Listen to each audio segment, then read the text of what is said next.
If you had 1 minute alone with Donald Trump, maybe even just a paragraph, what would you tell him right now? Folks, we are entering week 3 of the Donald Trump and Republican government shutdown. People are furloughed. They're not getting paid. They might be getting fired. And that risk of them losing their jobs and their livelihoods is also Donald Trump and Republicans can put themselves first and strip people of vital healthcare subsidies that keep them alive. Fortunately, though, the federal shutdown does not stop state officials from actually putting their people first and fighting for all the things Republicans and Donald Trump are not. Pennsylvania's energy industry has created great jobs, lifted people up out of poverty, powered the middle class, and has kept the lights on for millions of Americans. When fascism threatened freedom overseas, it was our Commonwealth that produced the energy. It was the arsenal of democracy, the most powerful manufacturing base in the world. And we were fortunate enough today here at Really American to have Pennsylvania Governor Josh Shapiro sit down for an exclusive interview and make Donald Trump and Republicans put their money where their mouths are. Folks, today I am joined by the governor of the Commonwealth of Pennsylvania, Josh Shapiro. Governor, thank you so much for being with us. It's awesome to be with you, man. Thank you. Big fan. Likewise. Speaking of fans, you actually just had a major announcement that is kind of sending shockwaves through the state of Pennsylvania. Governor, your reaction to Brandon Graham rejoining the Philadelphia Eagles. BG is back, man. I'll tell you what. He's not only a great player, he's a hell of a guy and an amazing leader on that team. And I think he's going to be really important for our defense and kind of give us a little more direction than maybe what we've had as we struggled through the last few games here, not being as sharp as I think we want to be, although passing game was pretty unbelievable on Sunday. I think BG is going to be huge for us and really excited how he brought him back. Awesome. Yeah, great guy. And you've worked with former Eagles as well before, doing a lot of stuff for Pennsylvania. Yeah. And on that note, I appreciate you humoring me. I was worried if you were a Steelers or a Birds fan. So look, I'll cheer for the Steelers, but I'm a Birds fan, and you can't bullshit your way through sports. You got to be honest about it. And so even when I'm here, as I am right now in Western Pennsylvania, I'm still a Birds fan. I do just want to say one other thing about BG. I know you want to talk about probably a lot of other stuff. He was the Eagles, whatever you call it, like the nominee or whatever for NFL Man of the Year for Walter Payton Award. Right. And I'd love to see him not only win a Super Bowl with the Birds this year, I would love to see him win that NFL Man of the Year. He's just a really, really good guy. Really good dude. That's awesome, and he's done so much for the community. And on that note, I appreciate, again, you humoring here, but it sounds like the actual real major announcement that you literally just made, the reason you're in Western Pennsylvania right now, something about a huge jobs announcement. So I'm wondering, can you tell us a little bit about what did you just announce? So I'm actually here in an office at EOS headquarters, EOS. If you haven't heard of this company, check them out. But I'm here at EOS headquarters in Western Pennsylvania. They manufacture batteries. Now, a lot of companies manufacture batteries. What's different about these? Most batteries are manufactured using lithium ion, where most of their materials are coming from China and overseas. The unique thing about EOS is all of their raw materials, which is based in zinc, not lithium ion, is coming from here in the United States. Damn near 100% of their raw materials are coming from the United States, and actually within about a 4-hour drive of Pittsburgh, Pennsylvania.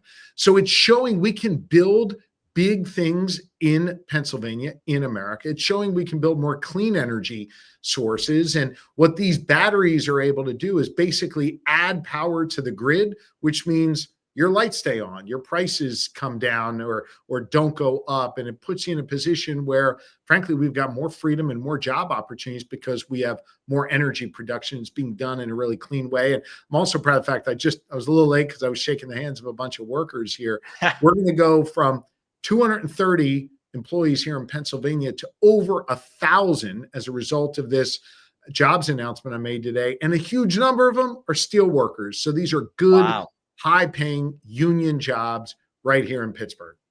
Oh, man. And I know the working class loves that. I just think it's incredibly ironic to see you doing these things while Trump ran on these exact promises to bring manufacturing back, to increase jobs, to boost the economy. And we've kind of seen, not any of that. The opposite. By the way, just let me put an exclamation point on it because you're hitting on the exact right point. Trump cut a bunch of funding for clean energy projects here Yeah. in Pennsylvania. You know what the effect of that is? Not only do the projects not go through, Yeah. less energy, and by the way, less clean energy that comes on board. We lost 26,000 union construction jobs because Trump cut that funding. It makes absolutely no sense. Yeah, I mean, I don't know how you look at that as a Trump supporter and say, we're winning here, but I guess that's part of the reason that we see some of these really big pushback right now, especially, just this weekend, we saw the No Kings protests going Yeah, on, 7 million plus people amazing. marching, Peacefully, obviously peacefully. peacefully. Yes, Yeah. although I have a point about that I was curious about your thoughts on. I know you personally have been, the subject of political violence and, the attack on your residence. Thankfully, your family was all okay, despite them being there during the arson attack. But just yesterday, I made a video reporting on the events of Saturday in, I believe it was Wilkes-Barre, Pennsylvania. There was a man who was arrested for brandishing a loaded firearm at protesters with Trump flags coming out of the car. So, I wonder what you have to say to people as the subject of some of this political violence. Look, I'm not going to get into that particular case, but I'll just say Sure. this in general. There is absolutely no place in our society for political violence. I don't care if you have views I agree with or views I disagree with. We do not settle our differences with violence. And again, I speak sadly from personal experience Right. on that. I think we need to take down the temperature in this country. We should have spirited debate. We should have, as you said, 7 million people take to the streets to proclaim what they believe in, to shout as loud as they can about the things that are important to them, and to do so in a peaceful manner. I thought the people that went out to these No Kings protests in Pennsylvania and across the country, they set an example for what America is all about peaceful protest, about making sure your voices are heard. They stood up for our constitutional rights at a time where Donald Trump is trying to take them away. And so I'm just really proud of the folks that made their voices heard. And, last thing I'll say is this. I know when you talk to people right now, they're scared, right? And they're worried. And I think some people sadly feel hopeless.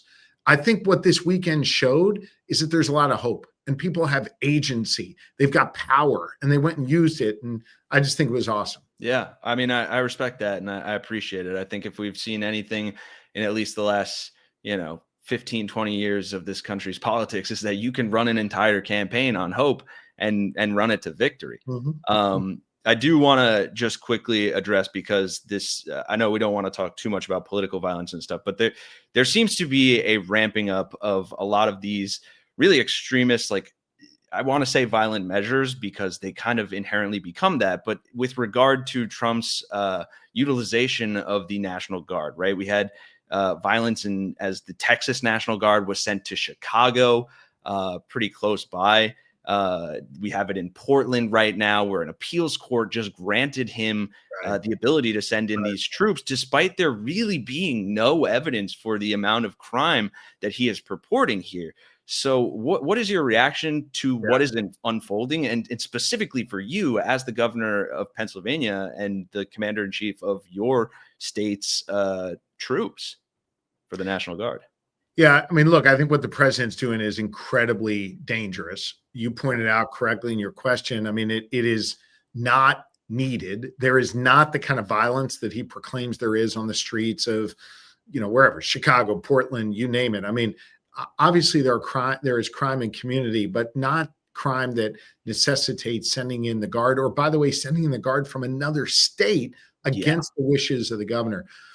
If I can back up and just explain how the command structure of the guard works, it might be really useful for the many, many, many people that watch your program. I got hundreds of thousands, which is super impressive, man. I got to tell you. Pennsylvania National Guard, by the way, the oldest in the country and the third largest in the country, is under my command as governor of Pennsylvania. I'm the commander in chief. And I can deploy the guard for things that occur in my state as needed. So let me give you a simple example. There's, God forbid, a terrible storm and it leaves Right. people without power and flooding and people need help, we would deploy the Guard to help people in our communities here in Pennsylvania. The second example where I would deploy the Guard is on part of a broader national or international mission. So I've deployed the Guard to Germany to train Ukrainian soldiers to push Wow. back on Russian aggression. So that's an example where I've deployed the Guard, but overseas. And by Right. the way, this is not unique to Pennsylvania. This is true for other governors as well. And then there's Totally. the third example where the President of the United States, in effect, commandeers the Guard to use them as part of a broader effort. Typically, that would be internationally, right? Or somewhere as part of a Sure. broader mission. What the president's doing now is, and usually that's done collaboratively, the president, against the wishes of that home state governor, commandeering the Guard and then using them on the citizens Yeah. that governor believes does not necessitate troops being in our streets. Listen, I was a former attorney general of this Commonwealth, the former chief law enforcement officer. On my watch, crime is down 42% in Pennsylvania. I don't need Donald Trump coming in here, a guy who pardoned all those people on January 6th who assaulted cops, taking away the power from police to police our communities, and instead instilling fear in our communities by putting soldiers on the ground here. That is not the answer. And that is not sound policy. And that is not what we want in our society if we want to be safe and if we want to follow the Constitution. Yeah, it's incredibly inflammatory. And the funny thing too, and I appreciate your response there, very sturdy. And the funny thing is that now these agents aren't even getting paid, right? Because we're in day 20 of the government shutdown. Right. And, you got the Democrats blaming the Republicans, which we are a left-leaning channel, and all logic points to that being the case. They control the House, the presidency. They literally are in charge. So yeah, for better and mostly for worse.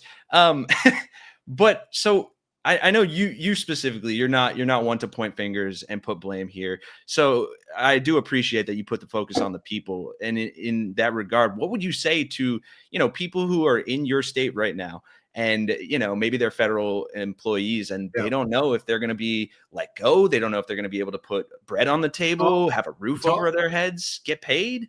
It's awful. But I want you to think about this. Okay. We've got the largest employer in my state is the federal government. The second largest employer in my state is the state government, right? Then you get into the private sector. Within the state government, I've got 80,000 employees. About 8,000 of them are federal workers who work within our state government. They're not getting paid. And yet they're going out every day serving the good people of Pennsylvania, whether it's helping a mom get her kid the healthcare or human services that they need, or processing benefits for our veterans, you name it. These people are doing incredibly important work, and they're being disrespected by the president and by Republicans in Congress who, as you point out, they're all in charge, right?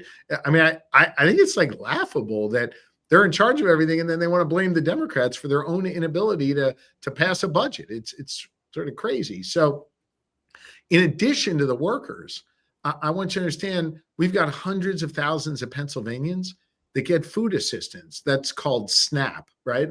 Obviously, you've heard of that. I'm sure a bunch of folks who are watching this have heard of it. Personally, honestly. I got hundreds. Okay. I've got hundreds of thousands of Pennsylvanians who aren't getting their SNAP benefits. Yeah. And what I encourage people to do right now is send donations or food or volunteer time at the food bank, because more and more people need help right now. I mean, we've got federal employees who are having to go with their head held low and try and get some food for their kids. That's not okay. I want them to raise their heads. These should be proud people for the incredible work they do. And now they got to get help at a food bank because the federal government, the Republicans, can't get their act together and pass a budget. It breaks my heart. I completely agree. And I think one of the other things that's just so heartbreaking is the potential, and the reason, at least from the Democratic side, that the government is currently shut down, the potential for these people to lose the healthcare premiums that literally help keep them alive. What is your message to people who are genuinely frightened about that happening because of what Republicans are doing in Washington? Yeah. This is not, we get a lot of hot air and a lot of hyperbole coming out of DC. Sure. This is very freaking real. Let me explain this, okay? Yeah. In my state, there are 1 million Pennsylvanians who get their health care through what's known as the exchange or Obamacare, right? Right. The Right. ACA. Yeah. Million people. Our insurance commissioner analyzed healthcare prices for those million people and determined that their monthly premiums would go up literally 100%. So it would double. Jeez. The average Pennsylvanian who's on Obamacare, ACA, pays $180 a month for the exchange. That would climb to $360 a month. Not one time, a month. All because the Republicans want to keep the government shut down and not extend what's known as these subsidies for healthcare. I mean, listen, this is not just, Twitter stuff. I mean, this is real life, man. And people are going to be hurt. Yeah. And what I can't understand is why the Republicans that control everything down there want to be so damn punitive to people in my state and other states who rely on the ACA for their health care. Absolutely. Governor, I really appreciate and respect your willingness to cut this BS and put the people of Pennsylvania first. One last question. If you had 1 minute alone with Donald Trump, maybe even just a paragraph, what would you tell him right now? Be kind to your fellow Americans. The way this guy vilifies people creates others in our society. Yeah. Now, if you don't look like him and talk like him and think like him, then you don't count in Trump's America. Yeah. And I think one of the things that makes America so great is the extraordinary diversity we have. And by the way, not just the diversity of what we look like or our gender, the diversity of how we think, the diversity of how we were raised, maybe where we came from, who we love, who we pray to.